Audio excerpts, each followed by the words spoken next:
नमस्कार दोस्तों। अयोध्या में रामलला के मंदिर के ध्वजारोहण अनुष्ठान में जो पत्रकार कवर करने के लिए गए और फिर रामलला की आस्था में डूब गए, भक्ति में लीन हो गए या उस लहराती पताका के साथ वो लयबद्ध हो गए, उनके ऊपर बहुत बड़ा गंभीर संगीन सवाल खड़ा किया जा रहा है कि इन लोगों के भीतर ये कैसी पत्रकारिता है। ये कैसे पत्रकार है। हिंदुस्तान जो धर्मनिरपेक्ष देश है, उस देश के पत्रकार को किसी भी धर्म, आस्था, भक्ति से अपने आप को, अपना काम करते समय दूर रखना चाहिए। इन लोगों ने ऐसा किया ही नहीं। लानत है। और यह बात छोटी छोटी खिड़कियों से झांकते और अपनी चिंता जाहिर करते हुए जो कथित पत्रकार कर रहे हैं, यह सवाल पैदा कर रहे हैं, सवाल कर रहे हैं, उनकी चिंता भी अपनी जगह पर लाजमी है। लेकिन उनकी जो चिंता है, उसका जो मूल बिंदु है, जिसको हम प्रस्थान बिंदु कहेंगे, और जो लोग रामलला के मंदिर में जाकर के अपने आप को भक्ति में डुबो लिए, उनके भीतर का की जो भावना है और जिन कारणों से वह पैदा हो रही है, इन दोनों को आमने सामने रख करके आज मैं आपके साथ चर्चा करना चाहता हूं। क्योंकि मैं लगातार बोलने की प्रक्रिया में हूं, हो सकता है कि मेरे पास कुछ लिखा नहीं है, मेरे सामने कुछ नहीं है, मैंने कोई रिसर्च नहीं किया है, लेकिन यह बात देखने, सुनने, समझने के बाद मुझे लगा कि आपसे कुछ कहना चाहिए और कहने के सिलसिले में एक तस्वीर साफ की जानी चाहिए, सो मैं करने जा रहा हूं। भारत एक धर्मनिरपेक्ष लोकतांत्रिक देश है और भारत के भीतर आप शासन में हैं, प्रशासन में हैं, सेना में हैं, डॉक्टर जैसे पेशे में हैं या पत्रकारिता के पेशे में हैं, आपको अपने देश के संविधान के साथ ईमानदारी बरतनी ही पड़ेगी। यह बात सही है। और इस ईमानदारी के हवाले से ही वो लोग सवाल कर रहे हैं जो कई स्क्रीन्स पर छोटी-छोटी खिड़कियों से झांकते हुए अपनी चिंता जता रहे हैं कि बताइए हम कहाँ जाएँ और हम जैसे पत्रकारों को अब कहाँ कोई जगह मिलेगी। उनकी बात अपनी जगह पर हो सकती है कि दुरुस्त हो, क्योंकि यह दोनों बातें वो साबित कर रहे हैं कि भारत में पत्रकारिता का जो मूल सिद्धांत है वह और धर्मनिरपेक्षता की लक्ष्मण रेखा है वह, दोनों का उल्लंघन हुआ है, दोनों का हनन हुआ है। ठीक, माना। अब हम सिलसिलेवार तरीके से चलते हैं और स्थितियों को समझते हैं। जो लोग गए, उनकी बातों को मैं रोकता हूं, लेकिन जो लोग चिंता जता रहे हैं, उनको लेकर के फिलहाल आगे बढ़ता हूं। इस देश में हिडमा जैसे दुर्दांत नक्सली के लिए अगर नारे लगाने वाले लड़के लड़कियों के साथ कुछ लोग खड़ा होकर के सहानुभूति जताएं, जिनके लिए नक्सलवाद और नक्सलियों की हिंसा, खून खराबा अधिकार का बुनियादी सिद्धांत हो, समानता और एक आदमी की जरूरत की, सम्मान की, जिंदगी की खातिर हथियार उठा लेने की अगर कोई आवश्यकता पड़ती है तो उसके साथ उनकी सहमति हो या है, ऐसे लोग धर्मनिरपेक्षता का, भारतीय लोकतंत्र का हवाला देते हैं, तो पहला प्रश्न यही उठता है कि जब आप नक्सली, नक्सलियों की हिंसा, नक्सलवाद, इन सब के साथ आप लयबद्ध हैं, आप कोरस कर रहे हैं, तो हिंदुस्तान के किस हित को आप साध रहे हैं? पहला सवाल। दूसरा, पाकिस्तान और बांग्लादेश दोनों हमारे पड़ोसी देश हैं और दोनों देशों के भीतर हिंदू लगातार कम होते चले गए। पाकिस्तान के भीतर महिलाओं का बलात्कार होता है, बेटियां उठाई जाती हैं, घर फूंके जाते हैं, जमीन पर कब्जा किया जाता है और वहां लगातार वो कम होते चले गए। कुछ जो मुनासिब हो सका, उनके लिए गुंजाइश बन पाई तो वो भाग करके हिंदुस्तान आ गए। बांग्लादेश जब आज़ाद हुआ 1971 में, उस समय वहाँ हिंदुओं की आबादी 18 से 20% के बीच मानी जाती रही है। मैंने मान लिया 18%, लेकिन 1971 से लेकर के 2025 के बीच में वो घटते, घटते, घटते, घटते 8% हो गया और उनके ऊपर जो जाति है, ज़ुल्म है, उनके साथ जो बर्ताव है, जो सलूक है, वो आप देख रहे हैं। दोयम दर्जे के नागरिक का है। अगर पाकिस्तान और बांग्लादेश के भीतर हिंदुओं के हालात पर आप सवाल करेंगे, उनकी चिंता को लेकर के भारत में चर्चा करेंगे तो कहा जाए कि गलत है। हम हिंदुस्तान हैं, लोकतांत्रिक धर्मनिरपेक्ष देश हैं। हमने एक अलग तरह का समाज बनाया है, एक अलग तरह का मानस तैयार किया है। हमको देख करके तो दुनिया रास्ते पर चलती है। हमारा लोकतंत्र देख करके बाकियों को सबक मिलता है। इन दोनों को क्या कहें, ये दोनों जाहिल देश हैं। इन दोनों के यहाँ जो कुछ भी हो रहा है, उनकी बला से वो देखें। लेकिन यहाँ बात नहीं करेंगे। यहाँ हम गंगा-जमुनी तहज़ीब की बात करेंगे। हम तमाम धर्मों के लोग साथ मिल कर के रहते हैं, दुनिया के सामने मिसाल हैं, मिसाल रहेंगे। लेकिन जैसे ही इज़राइल हमला करता है गाज़ा पट्टी पर, वहाँ नारकीय स्थितियाँ पैदा होती हैं, अमानवीय स्थितियाँ, बच्चे मारे जाते हैं, महिलाओं की स्थिति आप देखिए, बुजुर्गों की। और जब इस तरह की नारकीय स्थितियाँ होती हैं, त्रासद स्थितियाँ पैदा हो जाती हैं, किसी का भी दिल काँप उठे, रूह थर्रा जाए, उस तरह के हालात पर पत्थर भी पिघल जाए, वैसे हालात देख कर के दुनिया में सवाल उठते हैं। और भारत के भीतर कहीं ज़्यादा उन लोगों को अचानक से रोना आ जाता है, छाती पीटने लगते हैं, उनके भीतर अचानक से इंसानियत हिचकोले मारने लगती है, जो पाकिस्तान और बांग्लादेश में हिंदुओं के हालात पर लगातार चुप रहते हैं और इस बात का हवाला देते हैं कि हम तो हिंदुस्तान हैं, हम एक अलग तरह का मुल्क है, एक तरह का समाज है, हमारी मानसिकता अलग है, मानस अलग है, संस्कार अलग है, हम सभ्यता अलग हैं, ये दोनों जाहिल हैं।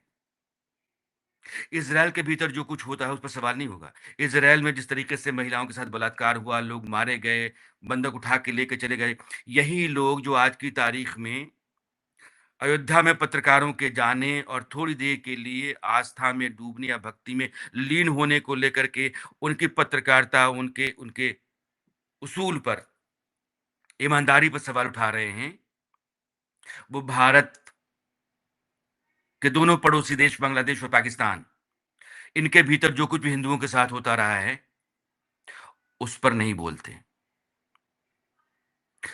टर्की, पड़ोस का देश है, पाकिस्तान के साथ आकर खड़ा हो जाता है, क्यों? क्योंकि मुसलमान-मुसलमान हम दोनों हैं, भाई-भाई हैं। मैं भारत का एक धर्मनिरपेक्ष लोकतांत्रिक नागरिक बोल रहा हूँ और मैं अपनी बात रख रहा हूँ। दरअसल मैं इन छोटी-छोटी खिड़कियों से झाँकते पत्रकारों, कथित पत्रकारों और रामलला के मंदिर के ध्वजारोहण अनुष्ठान में गए पत्रकारों की आस्था के बीच जो कॉमन फैक्टर है, उसको पकड़ना चाहता हूँ, उसको रखना चाहता हूँ। टर्की में जब से एर्दोआन आए, आप टर्की में जाकर के देखिए, वहाँ पर ये हागिया सोफिया का चर्च हो या फिर चोरा चर्च, बाकी चर्चों के नाम याद नहीं आ रहे, लेकिन हागिया सोफिया और चोरा चर्च ये दोनों बहुत पुराने चर्च रहे और दोनों को वहाँ मस्जिद में तब्दील कर दिया गया और वहाँ का जो शासनाध्यक्ष है, वो ये कहता है कि ये यहाँ जो हमारा मुल्क है, उसकी संप्रभुता ये कहती है कि वो ऐसा कर दे और उस पर कोई सवाल नहीं है। दुनिया के तमाम संगठनों के भीतर ईसाई मिशनरियों के ज़रिए ईसाई देशों के भीतर भी इस पर सवाल उठा, चिंता ज़ाहिर की गई, विरोध किया गया, लेकिन भारत के भीतर आपने कभी भी टर्की के भीतर ईसाई गिरजाघरों, ईसाइयों के साथ जो बर्ताव हुआ, उस पर कोई बात सुनी, कोई चर्चा सुनी, कोई हाय तौबा मची? पाकिस्तान, बांग्लादेश की तरह ही। जब आपको इस बात की चिंता है कि फ़िलिस्तीन के साथ क्या हो रहा है, गाज़ा पट्टी में क्या हो रहा है और आप लगातार फ़िलिस्तीन में जब तक पीएलओ रही और यासिर अराफ़ात रहे, भारत की सरकारें फ़िलिस्तीन के साथ लगातार अपने संबंध को बेहतर बनाने और फ़िलिस्तीन के नाराज़ हो जाने के बाद उसकी खातिरदारी करने या फिर उसको मनाने, पुचकारने की हर मुमकिन कोशिश करती रहीं। क्यों? क्योंकि अगर यासिर अराफ़ात नाराज़ हो गए, तो हिंदुस्तान का मुसलमान नाराज़ हो जाएगा, सरकार सत्ता से जा सकती है। अगर आपकी सहानुभूति और आपका समर्थन फ़िलिस्तीन के साथ पहले है, भारत राष्ट्र के साथ बाद में है, तो सवाल उठता है। और सवाल इसलिए है क्योंकि 2-3 और उदाहरण मैं आपके सामने रखना चाहता हूँ। मैंने कहा ना कि मंदिर में गए पत्रकारों और छोटी-छोटी खिड़कियों से चिंता जता रहे पत्रकारों के बीच में एक कॉमन फैक्टर है, वो है डर। उसको मैं आपके सामने रखना चाहता हूँ। एक देश कोसोवो, जब ऑटोमन एम्पायर के तहत सर्बिया आया, तो कोसोवो भी आ गया। और धीरे-धीरे कोसोवो में अल्बानियाई मूल के मुसलमान बसते चले गए, लेकिन ऑटोमन एम्पायर से जब सर्बिया बाहर आया, तो उसके बाद सर्बिया से जो लोग मुसलमान बाहर जाते रहे, वो भी कोसोवो में बसते रहे। यूगोस्लाविया के टूटने के बाद 90 के दशक में जब सर्बिया स्वतंत्र हुआ, उसने कहा कि कोसोवो हमारा धार्मिक सांस्कृतिक केंद्र है, वो हमारा हिस्सा है। तब तक वहाँ मुसलमानों की तादाद 80% हो गई थी। जब वहाँ 90% के आस-पास, उससे ज़्यादा सर्बियाई मूल के लोग हुआ करते थे, तब वो सर्बिया का केंद्र था, लेकिन 90 के दशक में या 90 के दशक तक वो अल्बानियाई मूल के मुसलमानों का सबसे बड़ा केंद्र हो चुका था और कोसोवो के मुसलमानों ने कहा कि हम सर्बिया का हिस्सा नहीं हैं। हम लड़ेंगे अपनी आज़ादी तक, और 2008 में लड़ करके बहुत खून-खराबे के बाद उन्होंने आज़ादी हासिल की। सर्बिया एक देश है, अल्बानिया का ठीक पड़ोसी देश। नक्शा जाके देखिए, अल्बानिया मूल के मुसलमान कोसोवो में हैं, और कोसोवो, अर्मेनिया दोनों पड़ोसी हैं, सर्बिया से अलग हो गए। बीच में अगर मैंने सर्बिया और कोसोवो के बीच में कुछ गलत उच्चारण किया हो तो माफ़ी। दूसरा, लेबनान। लेबनान में 54% के आसपास ईसाई हुआ करते थे, और धीरे-धीरे वहाँ पड़ोस के देशों से मुसलमानों की संख्या बढ़ती रही। जिन-जिन शहरों में मुसलमान बढ़ते रहे, उन-उन शहरों से ईसाई पीछे हटते रहे, मुसलमानों का कब्ज़ा होता रहा। जब लेबनान के भीतर 40% से ज़्यादा मुसलमान हो गए, तो वहाँ गृहयुद्ध हो गया।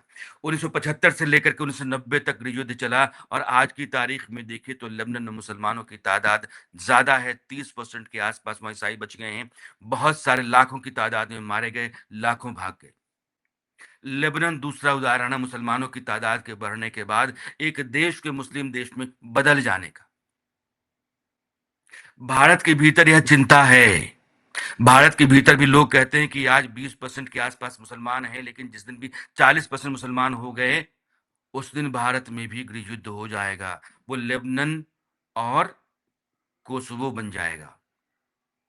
और क्यों है? क्योंकि ताजा आंकड़ा, ताजा उदाहरण मैं आपको इंग्लैंड से दे रहा हूं। इंग्लैंड में आज की तारीख में कई तरह के विरोध प्रदर्शन चल रहे हैं। ब्रिटिश मूल के लोगों के क्यों चल रहे हैं? क्योंकि उन लोगों का विरोध इस बात से है कि हम अपने देश के भीतर लगातार कम होते चले जा रहे हैं। बाहर से आने वाले, खास करके मुसलमानों की संख्या बढ़ती चली जा रही है, और अगले कुछ वर्षों में हम 2063 तक ब्रिटिश मूल के लोग ब्रिटेन के भीतर ही अल्पसंख्यक हो जाएंगे। 2050 तक उनकी तादाद 52-54% रहेगी। आज की तारीख में 73-74% है। यानी कि 2025 में ब्रिटिश मूल के लोग ब्रिटेन के भीतर 74% हैं, 2050 में वो 54% हो जाएंगे, और 2062-63 के बाद वो 50% से कम हो जाएंगे, अल्पसंख्यक हो जाएंगे। उनको डर इस बात का है कि वो मुस्लिम देश हो जाएगा ब्रिटेन, क्योंकि आज की तारीख में वहाँ शरिया अदालतें चलने लगी हैं। शरिया अदालतों में सुनवाइयाँ होती हैं, और वहाँ एक समानांतर व्यवस्था खड़ा हो गई है कानून की, संविधान की, मुसलमानों के ज़रिए। फ्रांस में, इटली में, ब्रिटेन में, जर्मनी में, इन देशों में हालात पिछले कुछ वर्षों में क्यों बदले हैं, क्यों खतरनाक हुए हैं, विस्फोटक स्थितियाँ पैदा हुई हैं? क्योंकि वहाँ इस्लामिक कट्टरपंथ ने सर उठाया है। वहाँ मुसलमानों की तादाद बढ़ी है, और इन बढ़ती तादाद ने वहाँ के लोगों के भीतर यह डर पैदा किया है कि जिस दिन भी यह 30%, 40% हो गए, उस दिन हमारे लिए हालात बिगड़ जाएँगे। और दुनिया भर में एक बड़ा तंत्र काम कर रहा है, अलग-अलग देशों में मुसलमानों की तादाद बढ़ाने की खातिर, और भारत के भीतर भी है, यह बात कही जाती रही है, और इस बात के लिए उन लोगों को भी कहा समझाया जाता रहा है जो लोग मुस्लिम समुदाय से डरते हैं। इस्लामोफ़ोबिया एक बड़ा फैक्टर दुनिया में है, भारत के भीतर भी इस्लामोफ़ोबिया है, ख़ास करके उन इलाकों में जाइए जहाँ मुसलमान बड़ी तादाद में हैं, बहुतायत हैं, बहुसंख्यक हैं। उनके जमात में, उनके भीतर हिंदू परिवार कैसे रहते हैं, आप जाकर के देखिएगा। तो आप जब कहते हैं कि भारत एक लोकतांत्रिक धर्मनिरपेक्ष देश है, और हम गंगा-जमुनी तहज़ीब के लोग हैं, हमारी एक तरह की मानसिकता है, हमारी परंपरा रिवाज है, और हमको ऐसे ही जीना है, दुनिया को हमसे सबक लेना है, तो आपके भीतर कम से कम इस बात का, मैं अब वहीं आके के अपनी बात रख रहा हूँ, जहाँ से हमको अपने मकसद तक पहुँचना है। आपके भीतर यह बात या इस बात की चिंता होगी कि अगर मुसलमानों को खतरा पैदा हो गया, मुसलमानों के साथ दोयम दर्जे का बर्ताव हो गया, मुसलमानों के साथ ऐसा सलूक हो गया जिसको आप कहें कि शोषण, उत्पीड़न या दोयम दर्जे का, तो फिर उनकी तरक्की, उनकी बेहतरी मारी जाएगी। आप तब तक हालात को सामान्य रखिए जब तक कि तादाद 30% से ऊपर नहीं चली जाती है, 40% के आसपास नहीं पहुंच जाती है, क्योंकि 40% के आसपास तो आपको पता है कि क्या हो जाएगा हिंदुस्तान के भीतर। यह बात मैं नहीं कह रहा हूं, यह बात उस तबके से, उस हलके से कही जाती है जिस हलके के लोग हिंदुस्तान के भीतर मुसलमानों से डर खाते हैं। और जो लोग छोटी-छोटी खिड़कियों से झाँकते हुए इस बात की चिंता ज़ाहिर करते हैं कि भारत में पत्रकार और पत्रकारिता कहाँ आ गए हैं, उनको कम से कम 100 बार इस बात पर सोचना चाहिए कि उन्होंने भारत के भीतर गंगा-जमुनी तहज़ीब की खैरियत कितनी की है, उन्होंने नक्सलवाद की कितनी पैरवी की है, पाकिस्तान, बांग्लादेश के भीतर हिंदुओं के हालात लगातार बिगड़ते चले गए, अमानवीय हुए, उनके साथ जानवरों से सलूक हुआ, उस पर कितना उन्होंने छाती पीटा है, कितना सवाल उठाया है, कितनी चिंता ज़ाहिर की है। और टर्की के भीतर जो कुछ भी हो रहा है, यूरोप के भीतर जो कुछ भी आज की तारीख में हो रहा है, उसको लेकर के उनके भीतर कितनी चिंता कुलबुला रही है। ये सवाल तो है ना? तो जो लोग वहाँ गए, अयोध्या में और उस ध्वजा के साथ थोड़ी देर के लिए अपने आप को जोड़ लिए, इसका मतलब ये नहीं कि वो हिंदू हो गए या उन्होंने अपनी पत्रकारिता पेशे के साथ बेईमानी कर ली। अगर आप इतना सब कुछ करने के बाद भी और बहुत चालाकी से, बहुत होशियारी के साथ आप सब कुछ अपने मन का कर जा रहे हैं और अपने मन का छोड़ जा रहे हैं, फिर भी आप पत्रकार बने हुए हैं और वो सब कुछ करने के बाद भी थोड़ी देर के लिए आस्था के साथ जुड़ जाते हैं, तो उनकी पत्रकारिता रद्द हो जाती है। यह भी खेल है सर, और गज़ब का खेल है। ईमानदारी सब जगह बढ़ती है ना। भारत के भीतर भारत के नागरिक को कानून के नज़रिए से एक तरीके से देखा जाता है, देखा जाएगा। भारत के समाज में हिंदू, मुस्लिम ये सब अपनी-अपनी आज़ादी के साथ, धार्मिक आज़ादी के साथ हैं। लेकिन आप जिस चालाकी, जिस होशियारपना, जिस शातिरपना के साथ अपने लिए पत्रकारिता के सिद्धांत गढ़ करके, अपने लिए उन तमाम मुद्दों पर खड़ा होकर के अपनी पत्रकारिता को आप शानदार बताते हैं, धारदार बताते हैं, चमकदार बताते हैं या बताती हैं। और जो लोग लगातार समाज में बेहतर करने और कई तरह के बिगड़े हालात के सामने खड़ा होकर के हालात को बेहतर करने या सामान्य करने के लिए साहस जुटाते हैं और तारीफ के काबिल काम करते हैं, उन सबको रद्द कर देते हैं, उन सबको खारिज कर देते हैं क्योंकि वो 1 मिनट के लिए जाकर के राममय हो गए। इस देश का पूरा चरित्र राम का है। यह एक ही तरह की परंपरा परिपाटी का देश है। इस देश ने अपने इतिहास को, अपनी गौरवशाली परंपरा को, अपनी सांस्कृतिक धरोहरों को लगातार कुचलते देखा है।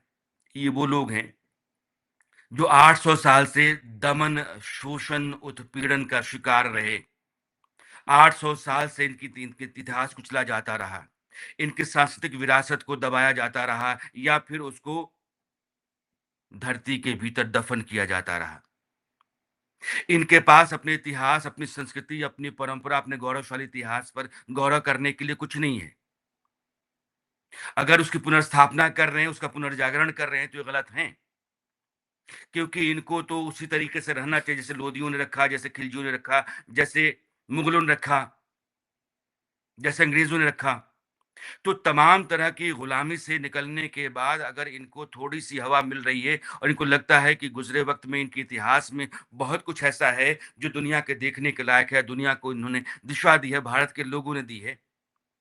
भारत विश्व गुरु रहा है और उसके सारे कीर्ति स्तंभ हैं, उनको स्थापित करने दुनिया के सामने बताने की ज़रूरत है। बताने की राह पर देश निकलता है तो आप कहते हैं कि ये तो बड़ा गलत हो रहा है। ये तो एक संप्रदाय विशेष के लोग, एक धर्म विशेष के लोग लामबंद हो रहे हैं। ऐसा नहीं है। ये राम के परंपरा के लोग, राममय होते हुए लोग, राम के समाज के लोग, राम कोई देवता नहीं। राम एक संस्कार है, एक मानस है, एक जीवन शैली है। राजा प्रजा का संबंध है, परिवार के भीतर अलग-अलग लोगों के बीच जो रिश्ते होते हैं, उनकी मर्यादा है। राम जीवन के हर क्षेत्र में मर्यादा का नाम है। उन मर्यादाओं के भीतर ही भारत जीता रहा है। लंबे समय से उन मर्यादाओं के भीतर ही सहता रहा है और इस बात की प्रतीक्षा में बैठा रहा है कि किसी दिन तो वो खड़ा होगा। उसका अतीत अपने गौरव के साथ दुनिया के सामने आएगा। थोड़ी देर के लिए अगर वो लोग अपने अतीत की उस गौरवशाली गाथा से अपने आप को जोड़ करके खड़ा हो गए, तो उन्होंने बेईमानी कर ली और आप दुनिया भर की बेईमानियों, चोरियों, चक्कों, नक्सलियों, सो कॉल्ड देशद्रोहियों के साथ कई कारणों और कई तर्कों के ज़रिए जुड़ जाएँ, उनकी पैरवी कर लें, तो आप सही हैं। आपकी तरह के तर्क, आपकी तरह के दलीलें, आपकी तरह के ऐतिहासिक संदर्भ हज़ारों दिए जा सकते हैं। लेकिन सवाल खड़ा करने से पहले किसी आदमी की 20 साल, 25 साल की पूरी जो उसका करियर है, उसको रद्द करने से पहले अपने भीतर भी झाँकना ज़रूरी है। और ये जो डर है, इन लोगों के भीतर कि कहीं वो हालात फिर से ना पैदा हो जाए कि वो दलन का, दमन का, शोषण का, उत्पीड़न का फिर से दौर शुरू हो जाए और आपके भीतर डर इस बात का है कि कहीं हमारे तबके के लोग, हमारे समाज के लोग हाशिए पर ना चले जाएँ, तब तक प्रतीक्षा करो जब तक कि हम 40% ना आ जाएँ। ये दोनों स्थितियाँ हैं, बस पलट करके देखने और समझने की बात है। मेरी बात हो सकता है कि कुछ मायनों में, कुछ हलकों में आपको गलत भी लगे, लेकिन ये मेरी राय है और इसके लिए मुझे आपको स्वीकार करना चाहिए अगर आप लोकतंत्र में अलग-अलग मत और अलग-अलग तरह की राय का सम्मान करना चाहते हैं तो।